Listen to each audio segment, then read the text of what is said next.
We don't have access to these world-changing breakthroughs because we're not allowed to have them.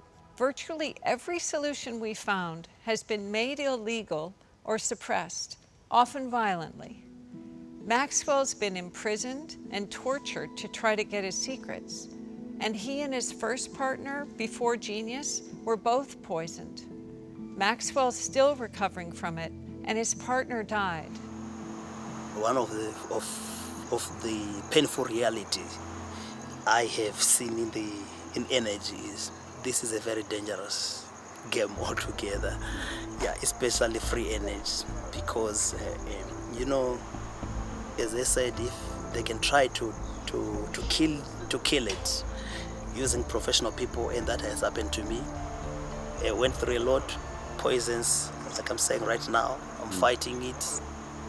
They come to you, then they said, no, you mustn't do this. When they see that you're not giving up, then they can just frame you. Then they can say, no, you have done ABC. My prayer is this thing must see the light of the day.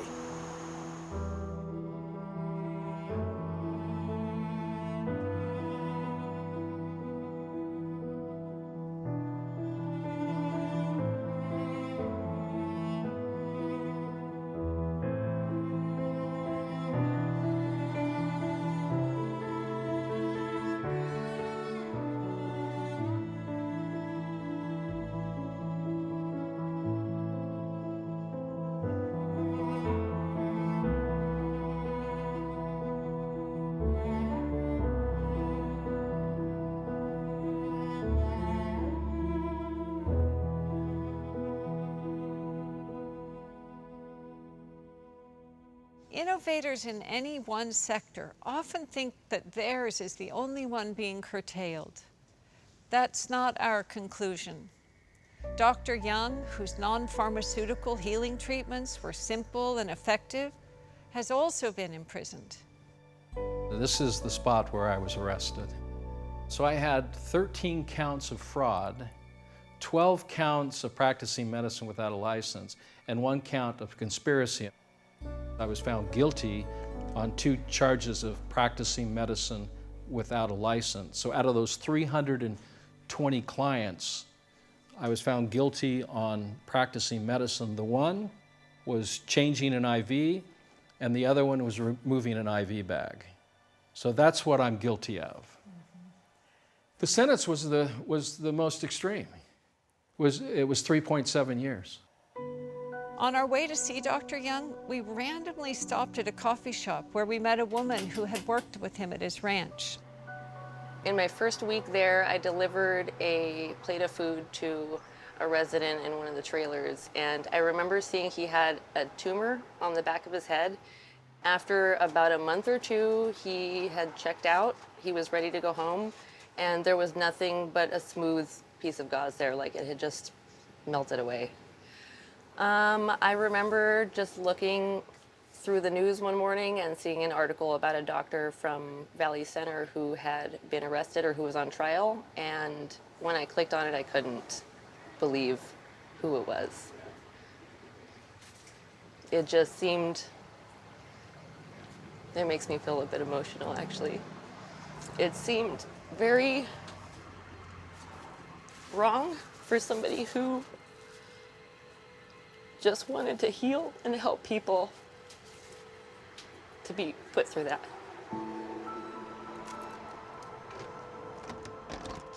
My approach is to educate and empower people on how to take care of their bodies. It's a self-care program. That we can have a debate is important. That we can talk about this openly without being threatened on either side. When we first heard about Dr. Young, I looked him up on the internet, and it made him look like such a quack.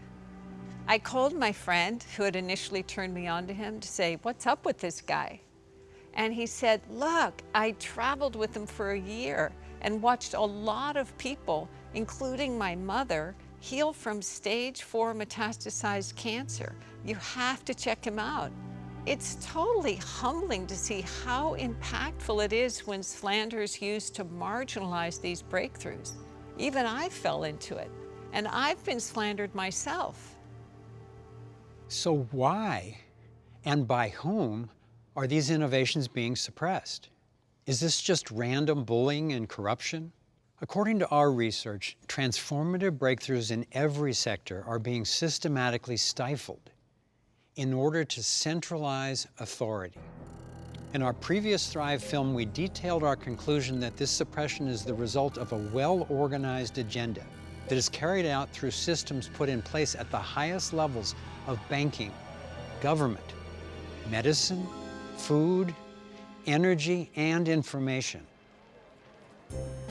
Our investigations confirm that those seeking world domination, sometimes referred to as the globalist cabal, have the goal to suppress innovations in order to manipulate what we have, what we know, and what we do. Their agenda is not a thriving world for everyone, but global control by an elite few.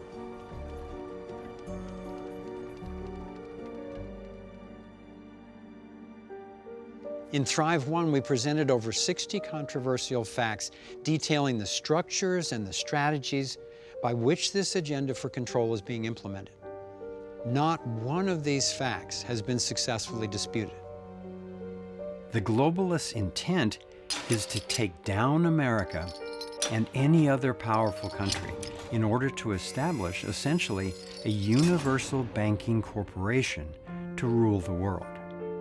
The agenda is playing out like clockwork as we navigate the measures put in place as a result of the coronavirus. Abiding by new government mandates makes sense to most people to protect against the spread of what we're told is an extremely contagious disease. But giving up rights has profound consequences under any circumstances. In fact, claiming our rights is at the core of our ability to get breakthrough innovations out, to create vibrant local communities, and even to choose what we do with our own bodies. How does someone get a right? Who gives it? Who takes it away? The question of rights really revolves around the issue of authority. Authority means the right to rule, not just the ability to control somebody, but the right to forcibly dominate other people. So how does somebody get this legal authority, this right?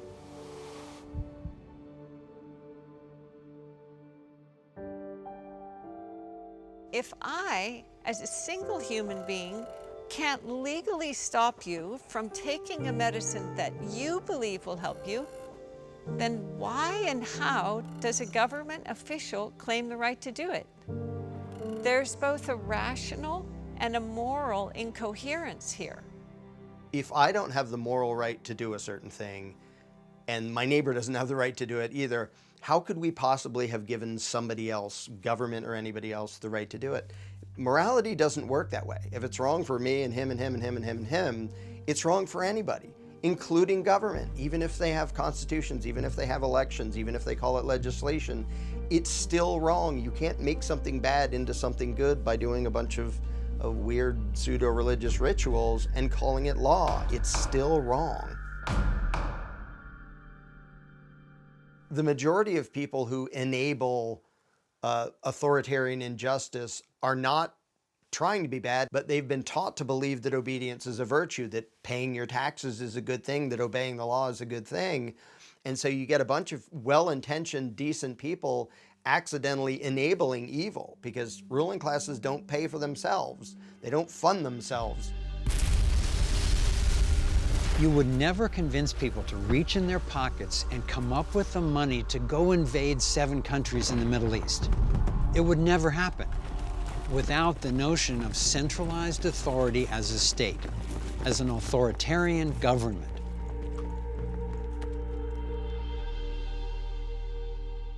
We've got clean ways to access energy, natural ways to prevent and heal illness, and tools to accelerate our expanding consciousness.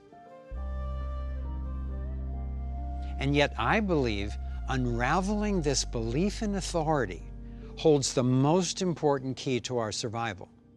The government and the state is particularly challenging because it takes away the interpersonal nature of violence, which is one of the things that limits violence. So it's the outsourcing of violence which tends to make it escalate. Some people have the idea that if something is legal, it's moral. All of the persecution of the Jews in Nazi Germany were legal, but I think few people would say that it was moral. That's what government does. It tries to make immoral moral by giving it the blessing of legality.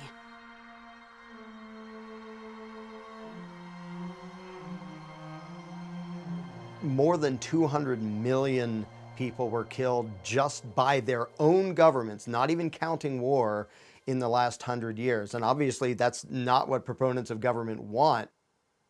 There are two giant cons, and if we understand these, we can understand the predicament we're in and the way to get free. The first one is the myth of authority. If you can convince people that someone should be ruling over them, then all you have to do is make sure you're the one. The second is money. Once you've secured the authority to rule over others, then you can take over the money system and manipulate it to maintain your control.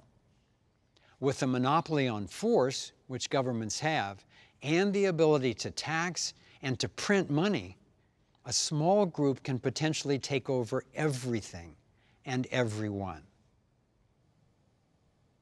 Despite their rhetoric, governments always look to expand their power and increase their control until people revolt.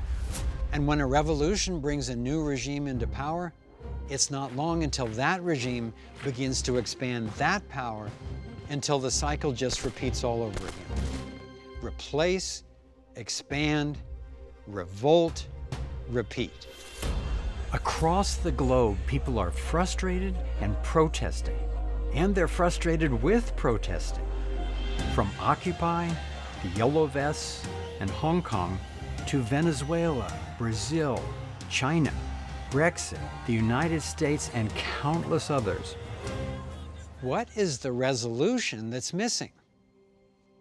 We propose that it's to reclaim individual sovereignty and create protective rules without any authoritarian rulers. We've come a long way from the pharaohs, kings, and dictators to the presidents, premiers, and prime ministers of today. But we're not there yet. Democracy, even if it were honest, is still majority or mob rule. You still have up to 49% dissatisfied. The one thing we haven't tried is true equality of opportunity, based on non-aggression, with everyone accountable for their actions and no one authorized to rule over anyone else. The idea of our being accountable to moral rules instead of rulers has been brewing for a long time. Epicurus called it natural justice. John Locke in the 1680s called it natural law, being all equal and independent. Herbert Spencer in the 1850s called it equal freedom. And Gandhi called it Hind Swaraj, meaning self-governance. It's most commonly now referred to as the non-aggression principle, a simple rule where no one gets to initiate force against anyone else against their will, except in true self-defense. When we put this principle to the test of ethics and of a universal morality, it holds up. It's the one thing we've found that everyone agrees on, at least for themselves. In the same way the torus is the universal basis for sustainable energy systems, the non-aggression principle seems to me to be the most coherent and logical candidate for the basis of a universal morality. Non-aggression is the social practice of resonance. What if the non-initiation of force was a universal constant for all human beings? Now, some people may violate it for sure, but what if it was understood as a moral law, what would change in our conception of society? Well, you can't have a state because a state violates the non-aggression principle. And people say, well, that's freaky. Absolutely. You know what else is freaky? Quantum physics. And if you don't want the effects of quantum physics, you can't use a cell phone. You can't use a computer because they run on some principles derived from quantum physics. What matters is it moral? Is it true? Is it valid? And it is. The non-aggression principle should be universal. We tell our kids, don't hit other children and don't take their stuff. Then our governments do exactly that. And with the majority of parents worldwide still claiming that a good hard spanking is sometimes necessary, we need to take a good hard look at why this violence is condoned. When it comes to the non-aggression principle, we should apply it the most to the greatest prevalence of violence and to society's most vulnerable members, which means that the non-aggression principle should apply first and foremost to the family. If children are raised peacefully, the odds of them becoming violent adults are virtually nil. If you want a peaceful world, treating children respectfully, peacefully, that is where the real gold of the future lies.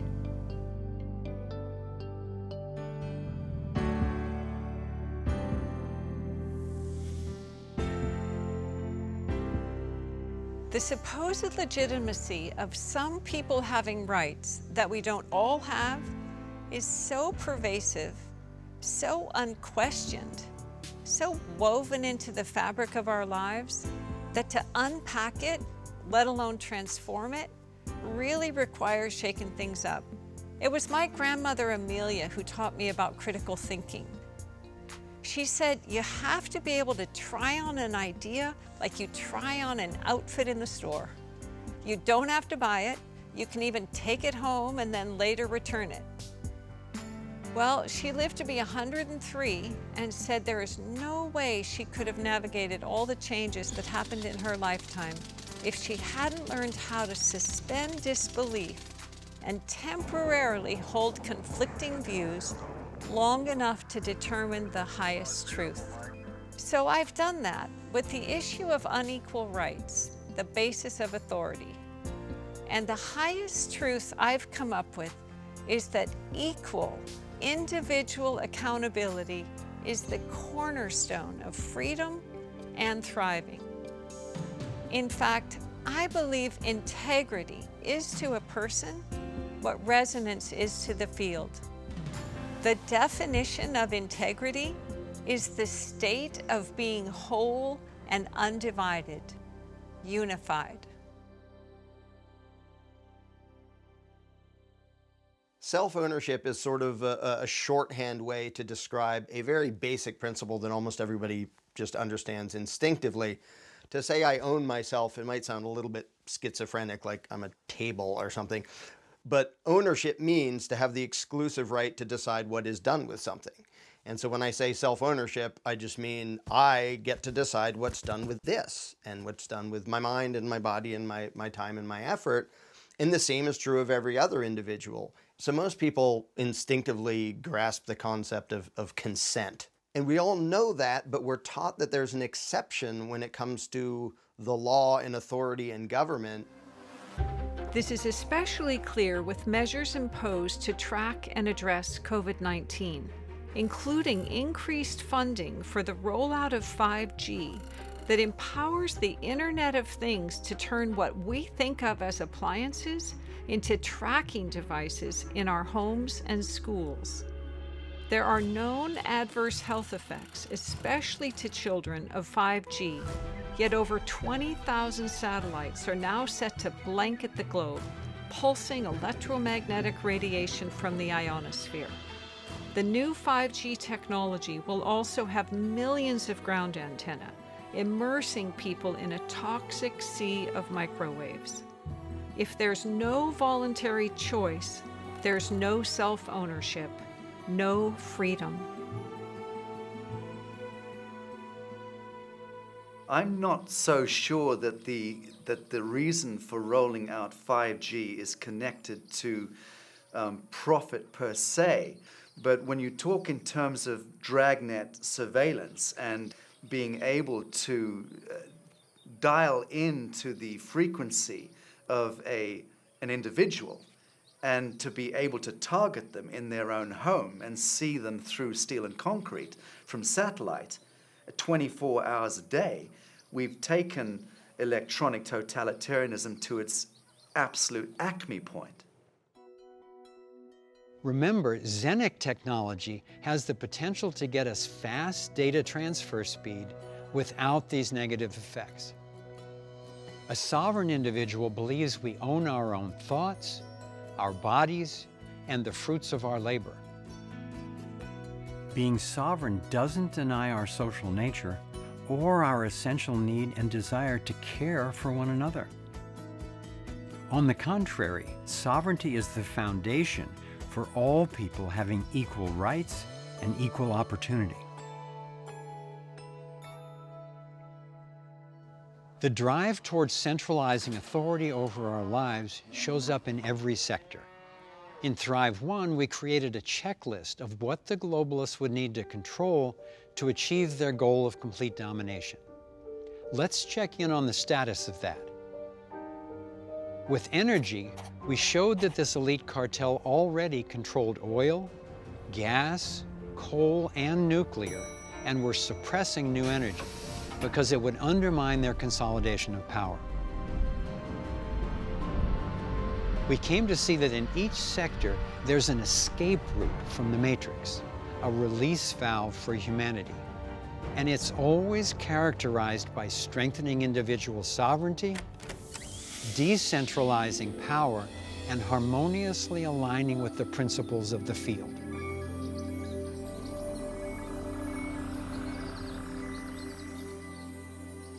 Here's our prior checklist for health. Except for natural and alternative treatments, the controlling elite have it all locked down. Currently, the risk involved in providing alternatives is serious.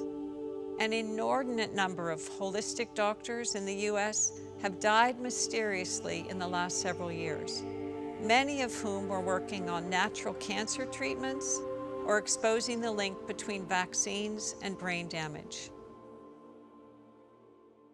The other two most effective doctors we met, whose results we saw curing cancer, including in some of our friends, are now in hiding in other countries after assassination attempts on their lives in the US.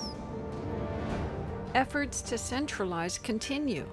The World Health Organization, the CDC, the Gates Foundation, Gavi, Microsoft, Google, GlaxoSmithKline, they're all in cahoots with this toxic totalitarian takeover. Amazon is becoming an online pharmaceutical dealer, which I suspect is part of what's behind their censoring information about natural remedies. Monsanto's now operating under the auspices of Bayer, so environmental toxins that make you sick and the companies who sell you drugs to manage the symptoms are all in one big funnel, which is why they're intimidating and eliminating those who would bring non-pharmaceutical natural healing. What's the relief valve? Freedom to explore ever new breakthroughs in biology, consciousness, and resonance for radiant health. When we were in China, we went to this city called Shenzhen, where the US and other countries are testing surveillance technologies under the Golden Shield program. These are the control tools that track people's every move to inform what is now known as the Chinese social credit system. Under this system, the government doles out or withholds normal rights, accessing your bank account, buying certain goods, or getting on a plane based on obedience to the state. This is technocracy run amok. This is scientific dictatorship. The gift of life is calling and guiding us toward harmonious fulfillment of our human potential for creativity, cooperation, and love, not to surrender our conscious evolution to sociopathic control freaks or artificial intelligence robots. We have to consciously change course to avoid this same rollout everywhere, especially in the aftermath of COVID-19, which is being used to collapse economies, expand surveillance, impose universal vaccines, and justify global governance. When I was vetting the new health technologies, I noticed that many of the patients who were willing to explore the bold new approaches were the ones who had already exhausted traditional options, and they were in stage 4 metastasized cancer. I would say that right now, life on this planet is in stage 4 metastases. It's time to get bold.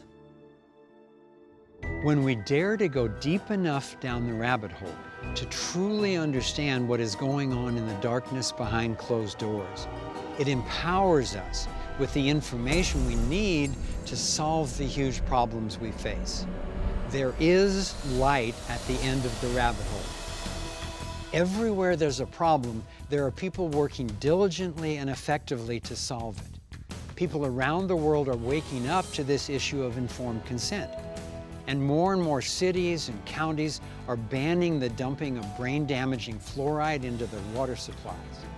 Perpetrators are getting exposed as they're going for official approval to do legally the atmospheric aerosol dumping that they've been doing covertly for more than 2 decades. And as a result of organized pressure from people impacted by Monsanto Bayer's glyphosate herbicide, it was finally reclassified as a carcinogen. Now it, along with more and more genetically modified crops, is being banned from counties and countries around the world. Protests are also emerging worldwide against the involuntary, sickening radiation that comes with 5G. The common theme to all of these solutions is restoring the wholeness of natural systems.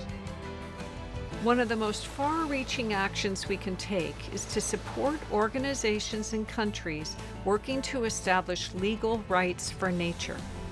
It would significantly help limit pollution and restore ecosystems.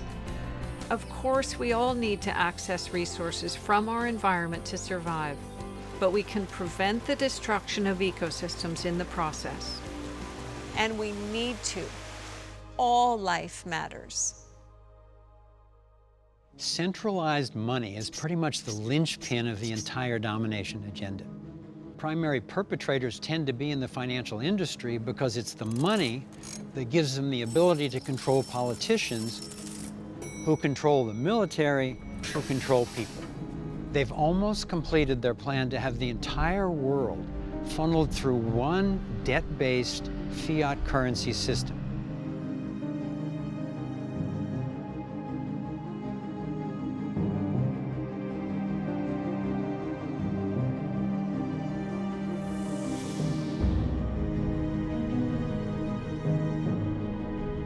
The countries attacked in the Middle East, under the guise of so-called regime change, since being invaded, all have Rothschild central banks.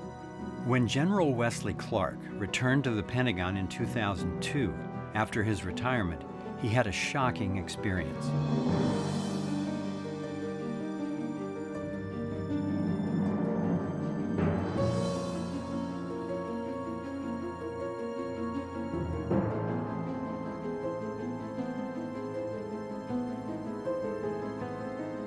The only countries which have not been absorbed into this banking scheme are in the crosshairs: Iran, North Korea, and Cuba. Having money backed by something real, known as asset-backed currency, prevents the global cabal from controlling people through money they can just make up out of nothing, the basis of what's known as fiat currency. Countries all over the world are increasing their use of gold-backed money to help prevent this takeover. While their goal may not be equal rights for all, they are at least after a multipolar world, unlike the globalists who want to rule it all. Brazil, Russia, India, China, and South Africa have created an alliance that represents a bloc close to the size of NATO and nearly half of gross domestic production across the planet. They're doing multi-billion-dollar deals, especially for oil, that are being settled in gold and gold-backed yuan, the currency of China. At their invitation, Kimberly and I met with various leaders of the Asian Dragon Alliance, an ancient confederation of royal families from China, Japan, Indonesia, the Philippines, and Vietnam. This alliance is spearheading a return to asset-backed currencies worldwide. They've been mining and collecting off-record gold troves for centuries. They helped to create the Asia Infrastructure Investment Bank, backed by $200 billion in gold, as an alternative to the IMF and World Bank, which have destroyed the economies of so many countries with their unrepayable loans. They've also helped to create the Shanghai Gold Exchange, which deals in real precious metal assets rather than the fiat paper scams by which big banks have been manipulating metals markets for years. Fortunately, decentralized alternatives are emerging. Innovators all over the world are creating authentic blockchain and asset-backed alternative currencies.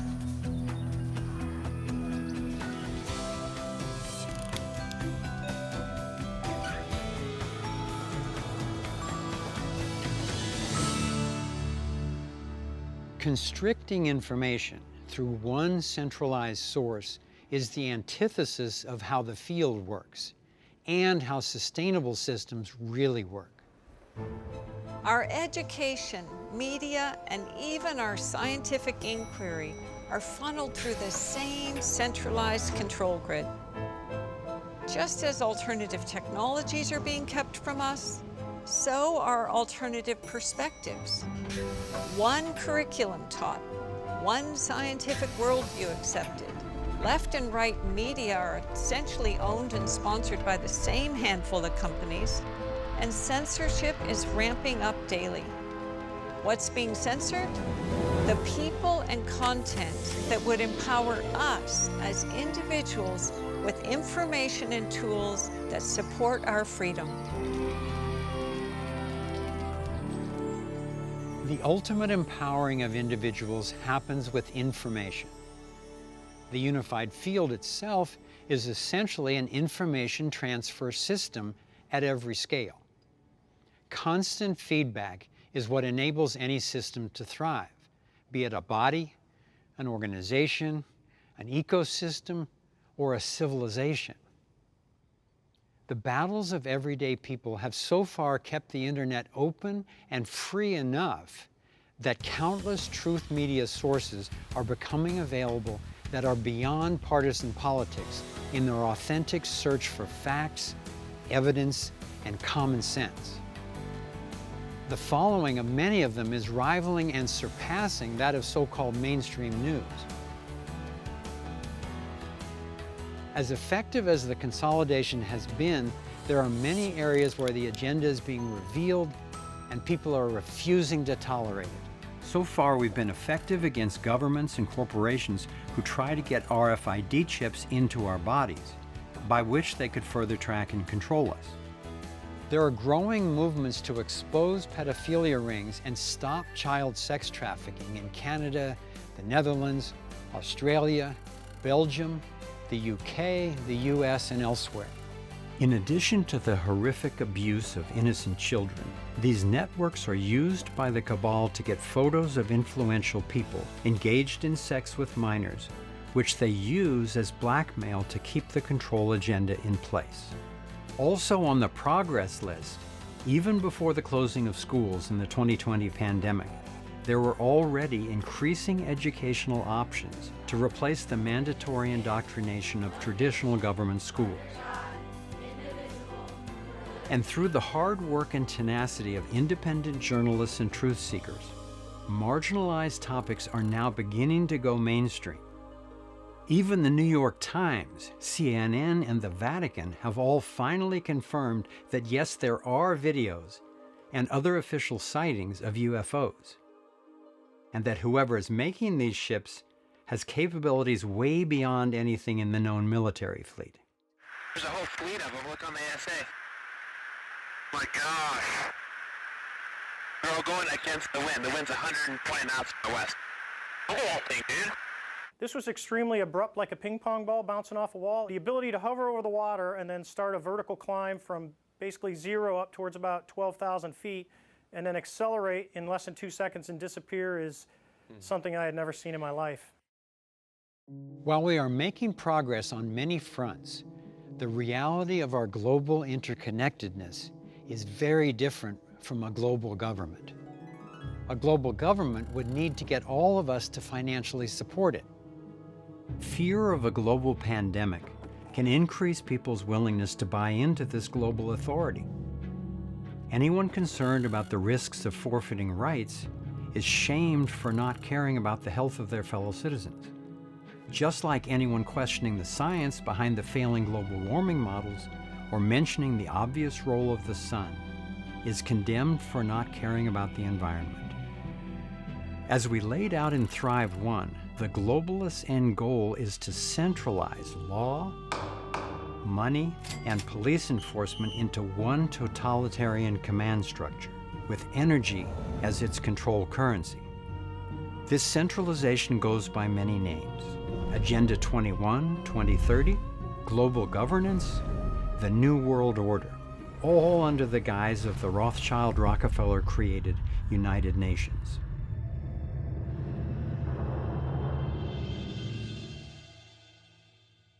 Free energy would do more to obsolete toxic fossil fuel emissions than anything on the table. There are ways to address our obvious need to control pollution without creating a tax base for global tyranny. Giving up our rights for the supposed good of the group appeals to our natural compassion and goodness and leads to our own demise. The core struggle for a thriving civilization is not between nations, political parties, races, genders, or classes, but between those who want to be free and those who would continue to steal freedom from us. The justification for initiating violence comes in different forms, but the outcome is always the same. The Nazis endorsed it for racial preference. The communists condoned it on behalf of a social class. The social democracies claim the right to initiate force whenever they deem it serves the common good.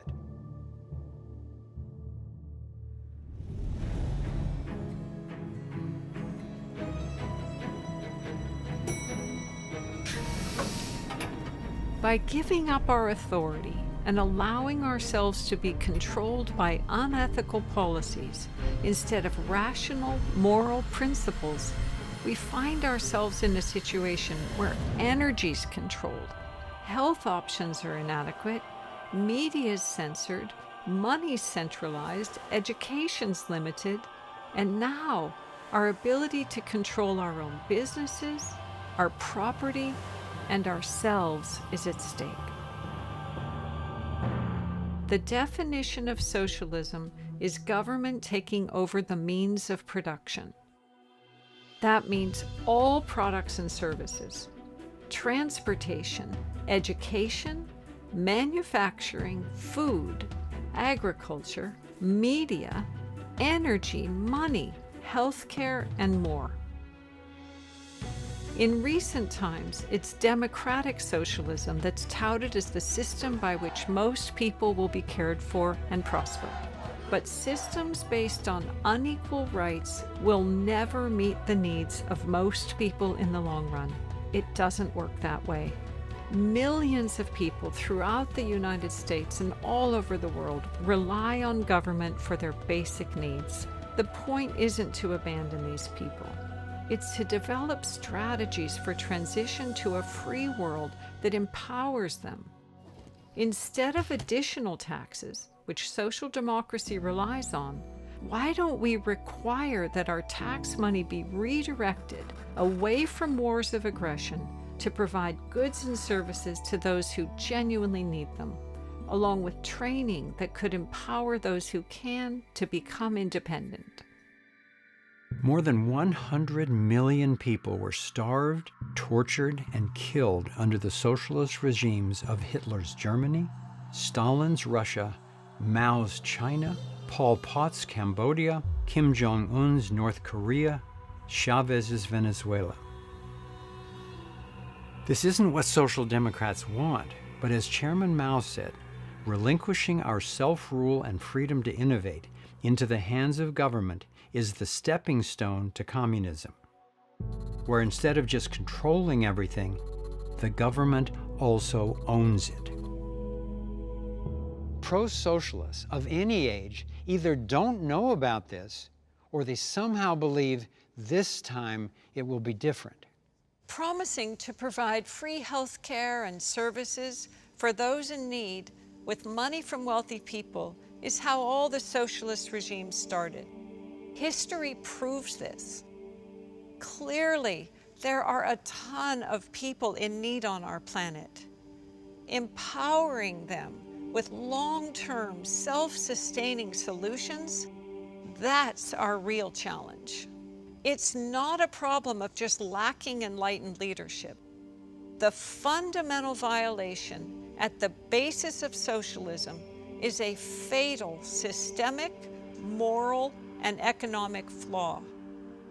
The solutions to virtually all our problems come through alignment with the flow of the energy in the field. Centralization of power and restriction of information are the exact opposites of what works. After 2 decades of research into these questions, I'm confident that all of the challenges we face are way better served by independent providers in a true free market than by a small group with a monopoly on force and money. This is the essence of voluntarism, a principle for organizing that finally transcends the political polarization. The struggle for power over others that threatens our very existence. As Martin Luther King Jr. said, the arc of the moral universe is long, but it bends toward justice. Imagine a future civilization with protective rules, yet without rulers.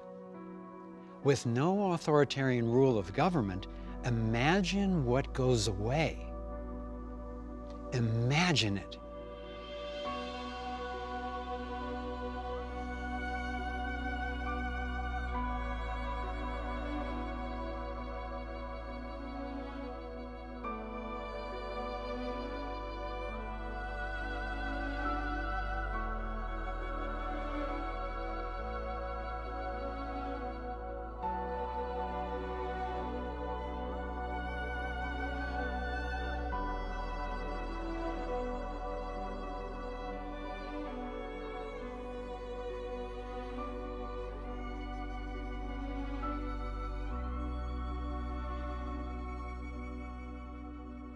The pain of our current inequality and planetary destruction cannot legitimately be laid at the feet of capitalism because we don't have free market capitalism. We have state intervention, centrally controlled, subsidy-ridden, bailout-backed, military-enforced, banker-skewed, legalized corruption, crony corporatism. To call what we have capitalism is an insult to honest workers, managers, entrepreneurs, and investors, whether it's Steve Jobs, Oprah Winfrey, or your children at their lemonade stand. It is as arrogant, unjust, and dangerous to try to centrally manage an economy as it is to try to geoengineer the weather. A decentralized, unsubsidized economy is a natural phenomenon. People fulfill each other's needs through billions of daily voluntary exchanges. Just moving in this direction of mutual benefit and natural pricing has improved more people's standard of living than anything in history. So who do you think should rule? One person? A small group? A majority? Or should we each rule ourselves as long as we don't violate anyone else? Virtually everyone I've talked with says the latter. Understanding the myth of authority doesn't mean we can snap our fingers and just hope destructive corporations will stop plundering the planet on their own accord. Until we have true, enforceable personal accountability, some of these corporations need to be constrained, and at this stage, it's government regulations we necessarily rely on to constrain them, even though it's government protection that gives them the power to do the damage in the first place. Another strategic step we can take to help empower individuals is to overturn what's called corporate personhood. In 2010, the U.S. Supreme Court ruled in the Citizens United case that corporations can have the same rights as an individual human. They can donate any amount of money to political campaigns based on the premise that money equals free speech. As a result, politicians often spend up to 70% of their time going after corporate campaign dollars and then doing whatever it takes to be accountable to the donors. Not to us and not to our planet. Whoa! What if we don't tolerate this?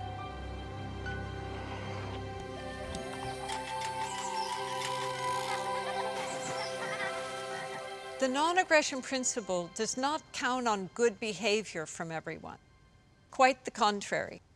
Individual accountability, enforced by rules, curtails bad behavior, unlike what we have now that essentially rewards corruption and promotes those who best serve the controlling agenda. All of these deceptive and coercive funnels lead to the inevitable suffering and death that socialism, communism, and fascism inflict. Government expands its power at the expense of individuals because protecting itself is its primary job. The job of enlightened rules is to protect people and the planet. The transition toward a condition of true freedom, and ultimately a rules but no rulers, stateless society, is happening naturally and as fast as it is allowed.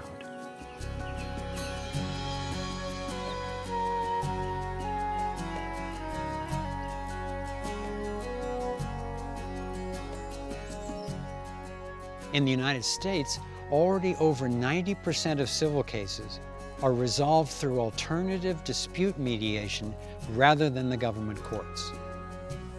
I was astounded and encouraged to learn that there are already more independent peacekeepers in malls, corporations, hotels, schools, and communities than there are government police. Not only do the rest of us vastly outnumber the perpetrators of the global domination agenda by more than 1,000,000 to 1, but the unified field itself is on our side. Truth, reason, virtue, compassion, these are the real-life superpowers that emerge when you align with the field. On the other hand, those who would want to control or destroy us, they're trying to go up against the entire unified field. Principles, not politics, are the way out. The existence of a field, our relationship to the field, the ability to tap the potential of the field is what gives us the evolutionary edge that our ancestors never had.